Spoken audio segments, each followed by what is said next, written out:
Dear students, welcome to the science class. In the last class, we started with the new chapter that is nothing but the friction. In the last class, we discussed about the what is friction, how actually friction is working, and in the last class only we discussed about the taking few examples about the how the friction is going to work. So that friction is nothing but friction is an opposing force which is present on the surface, which is opposing the movement or which is opposing the state of the motion of any object. If an object is in the state of the motion, there is an opposing force which is going to act on that object. That opposing force is going to reduce the speed of that object, or it is going to make that object to stop there only. That opposing force which is acting on that object is nothing but it is the friction force which we studied in the last class. And friction force always act in the opposite direction.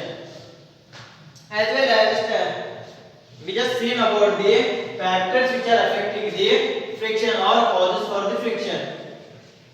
Causes for the friction. Causes for the friction. We started with the causes for the friction by taking an example of a table, and I have taken the another example of a sheet of tiles. In which case the object is going to move more distance. It is going to move more distance in case of tiles. Right? Why in case of tiles it is going to move more distance? Because of the surface, because of the smoothness of the tiles. In case of wood table, the smoothness will be not there, but in case of tiles, the smoothness will be there, so that the object is going to move more distance in case of wood table. Why it is going to move more distance? Because of the smoothness. We are applying the same force in both the cases. If one of them is going to move more distance, that means the opposing force which is acting on that object is less in the tiles case. So that we can say that the friction force which is present on the tiles will be less. In the same manner, we are going to discuss about the causes for the friction. Why actually friction is going to occur? Right? Why this friction is going to occur? The first cause will be the surface irregularities. Surface irregularities.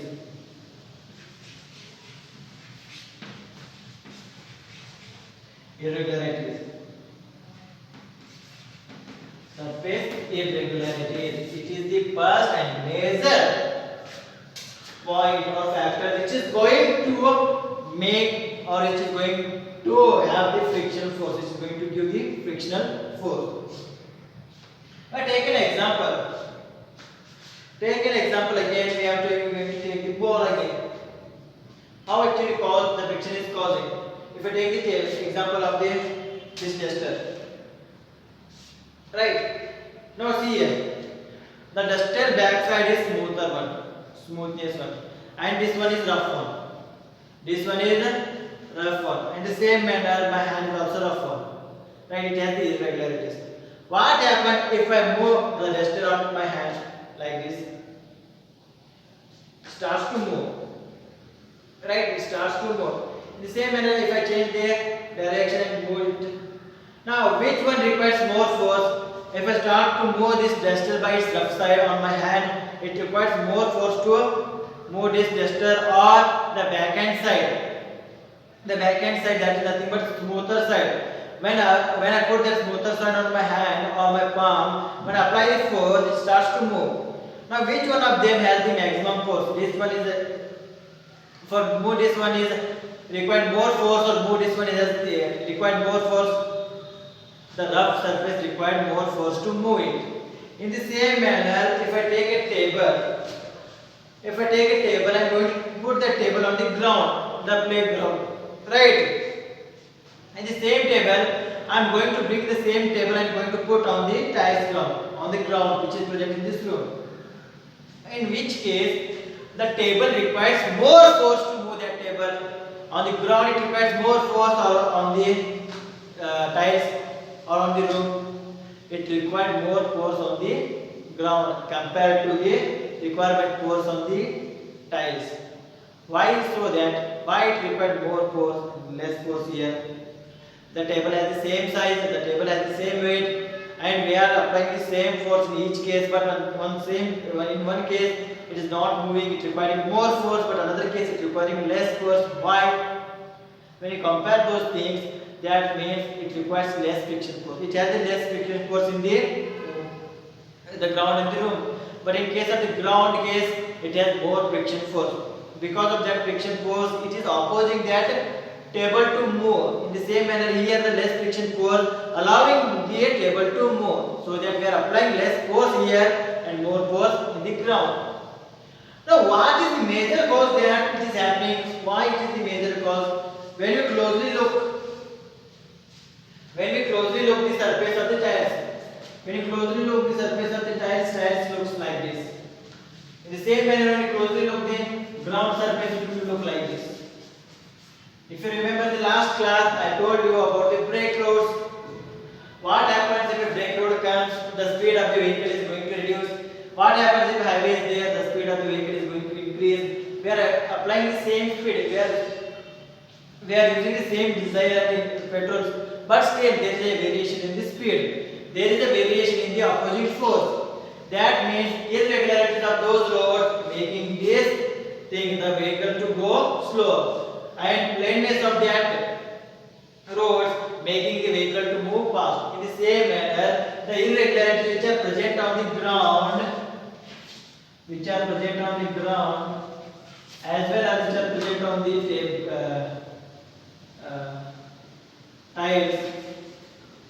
present on the tiles, making the table to move faster and slower. In this case, table is going to move fast. Table is required less force. In this case, table required less force. But in this case, table required more force. Table required more force. Table requires more force. That means if the table has the same size, same height, here it is required more force, here it is required less force. That means here is more friction, here is less friction, here is a less friction, here is a more friction, here is a more friction. Right? What is happening? The irregularity of these things is causing the friction. When these irregularities will come into the contact of the movement of the table, or take an example of book only, not the table. Book will be easy one. Table will require more energy. So then we can take the book. If I put book here, the irregularities of book is also going to be there.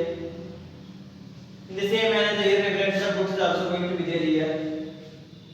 Those irregularities between both the surfaces, the surface of that tiles as well as the surface of the book, which they have the irregularities, they are going to get interlocked with each other. If they are interlocking each other, that means for the movement of those things required more force. The bonding will be maximum. In the same manner, in this case also, the irregularity surface on the ground level is more compared to the tiles. That means interlocking of the book surface with this tiles or with this ground will be more. The interlocking will be more. They will be very strong. So that to overcome those things, to overcome those interlocking force, we require more force. We should apply more force that book starts to move. So that book starts to move. Due to the irregularity which are present on the surfaces which are in the contact are causing the frictional force. If we take another example of the carom, while playing the carom, you use the striker. When you put the striker without using the powder, it starts to move slowly and it is going to stop early. It is going to move slowly and it is going to stop early. If I apply the powder on that carom powder, we are going to apply on that carom board, what will happen? The striker starts to move very quickly. And what happens? The movement of the striker will be for more time. It is going to cover more distance and it is going to travel more time. Due to what? Due to the irregularities. If I take the carom board, start the irregularity will be like this, and striker's irregularity will be like this. Both are going to interlock with each other, so that striker is going to move left. What happens when you apply the powder? When you add the powder, the powder is going to store here. The powder is going to store here. If the powder is going to store here, what will happen to the irregularities? Irregularities become plain one, smooth one. If they become smooth one, if any opposing force will be there for the striker?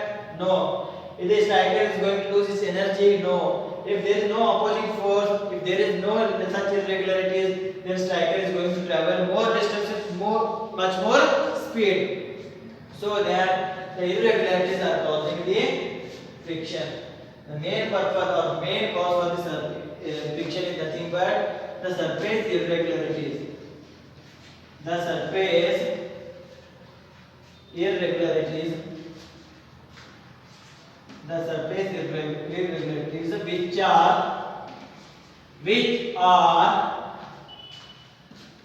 which are present on the both the surfaces.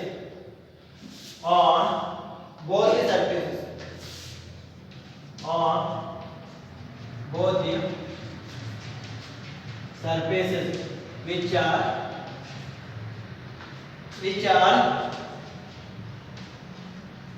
contact with each other. Which are contact with each other. Which are contact with each other. If you take the example of this book, this pad, we have to check the surface irregularities which are present on this sheet of paper. When you come in the contact with my hand, we have to check the irregularities which are present on the sheet of the paper as well as my hand.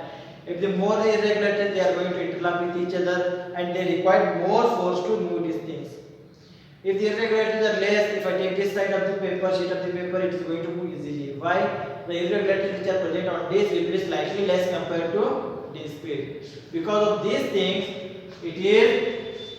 the friction is occurring. What happens if I apply the oil on this side and oil on this side? It is easily going to move. It is easily going to move. So that we can say that friction is causing because of the surface of the irregularities which are present on the surface of both the objects which are in contact, right? Which are in contact with each other. If you take the example of bench also, you have to move the bench. There will be sound is coming. Sound is going to come. It is sound is because of the irregularities which are present on the ground as well as on the base of the bench. Due to that continuous crashing of those irregularities between those things, the sound is going to be produced. If the sound is coming, that means the friction force is less on either of the object, either maybe on the tiles or either maybe on the bench side. Right? By this we can say that friction is caused by the irregularities which are present on the surfaces, of each surfaces. When they come into contact, the friction is going to occur. Actually, why the friction is occurring? Due to the surface irregularities. But it's also because of the interlocking of those irregularities. It is also because of the interlocking of those irregularities. Interlocking of irregularities. Interlocking of irregularities causing the friction. Irregularities causing the friction.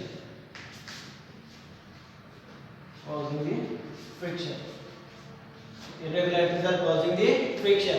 To overcome those friction, we have to apply more and more and more force. Right? I hope this is clear about the why friction is actually occurring. The main reason is surface irregularities which are making those surfaces to interlock with each other. If they interlock with each other, it is not possible to move easily those things. It is not possible to move easily those things. If you take the example of an iron ball, the ball which is made up of the iron, when you check that iron ball, it has more irregularities.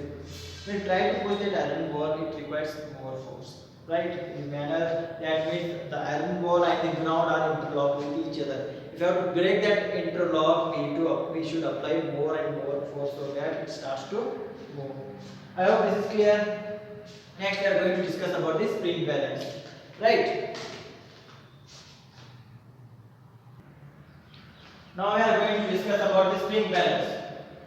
Now we discussed about what is friction, why actually friction is occurring, what are the causes for the friction.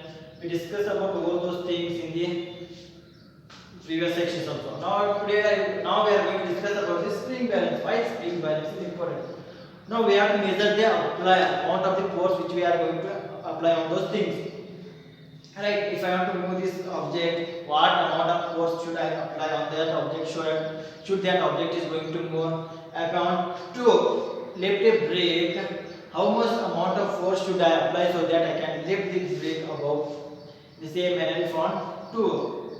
When I take the example, when I have to take the brake out, brake to lift the brake, the amount of force will be less compared to the lift a 10 bricks. To lift the 10 bricks in the same manner, to lift a bench compared to lifting a table requires more amount of energy or more amount of force. In the same manner, lifting a bag of teacher, it requires less amount of energy lifting a bag of a student because he has more amount of books. Right? Now, amount of force, how can it be measured? It can be measured using a spring balance. Spring balance is nothing but it is a measuring device for the measurement of the force. It is the measuring device for the measurement of the force. Right? We can say that measuring device. It is a measuring device. It is a measuring device for the measurement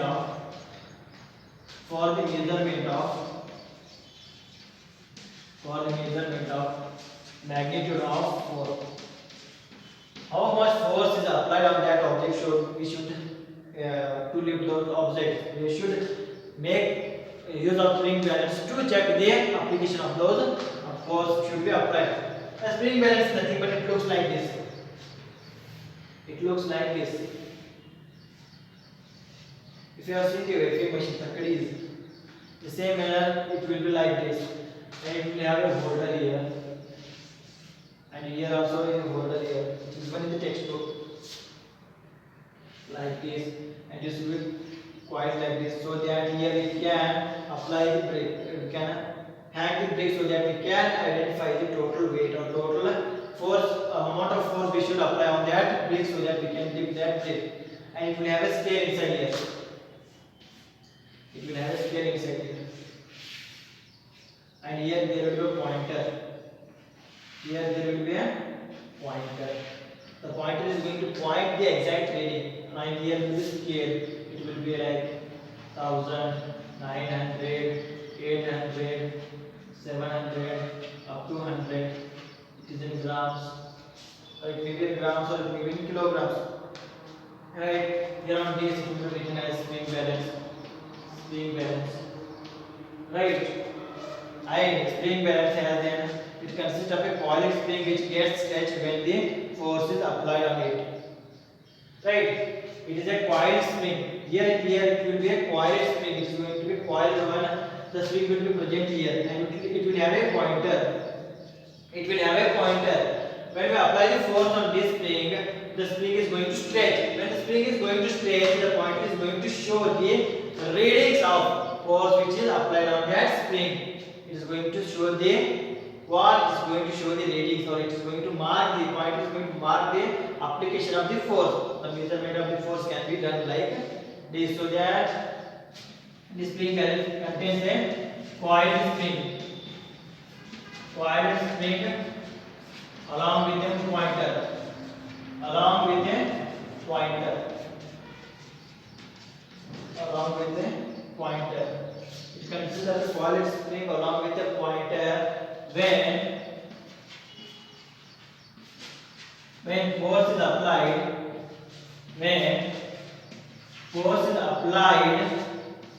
the spring is going to stretch. The spring is going to get stretched.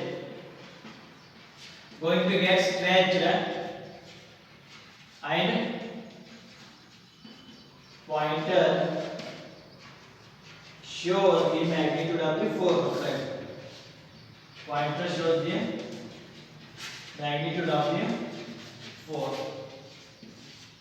Right? The pointer shows the magnitude of the force. If I take a duster, if I have the duster here, the spring which is present in the spring balance is going to stretch. If it is going to stretch, it is going to show the reading. It is going to show the reading. Sorry, the scale is ulta. Sorry. It will be start from 0, 100, 200, 300, 400, 500, so on, depending on the spring balance scale, which type of scale we are going to use. If I hang a duster here, the pointer will be 0 at the initial point. If I hang a duster here, it is the spring which is present here is going to stretch. If it is going to stretch, the pointer is going to come down. Where does the pointer show? If it is showing at 200, that means the application of the force on this duster will be 200. If it is going to show 300, the application of the force will be 300. If it is showing 400, the application of the force on this object will be 400. In this manner, the spring balance is going to give us the exact amount of force which we are going to exert on those objects. If I take a polythene bag and if I have put some amount of items, and you have to check the amount of energy or amount of force required to lift that polythene bag. So that we should hang the polythene bag on this, and we have to check the reading. If the reading comes at 750, we should apply the 750 newtons of the force so that we can lift that object. In this manner, spring balance is going to help us in the measurement of the magnitude of the force we should be going to apply. Right now, I hope this is clear about the spring balance. We can use the spring balance to check a number of things. The application of force can be checked by using the spring balance by taking different examples of taking different items, so that the application of force can be determined. I hope this much is clear about the spring as well as the causes for the friction. In the next class, we are going to discuss the further sections of this friction chapter. Up to that point, thank you, take care. And the exam is going to be taken on these two topics, that is nothing but friction as well as the previous topic, force and pressure. So then be prepared well. After completion of this chapter, I am going to take an exam, and that exam should consist of 25 marks and you should write accurately, so that be prepared. Right, thank you.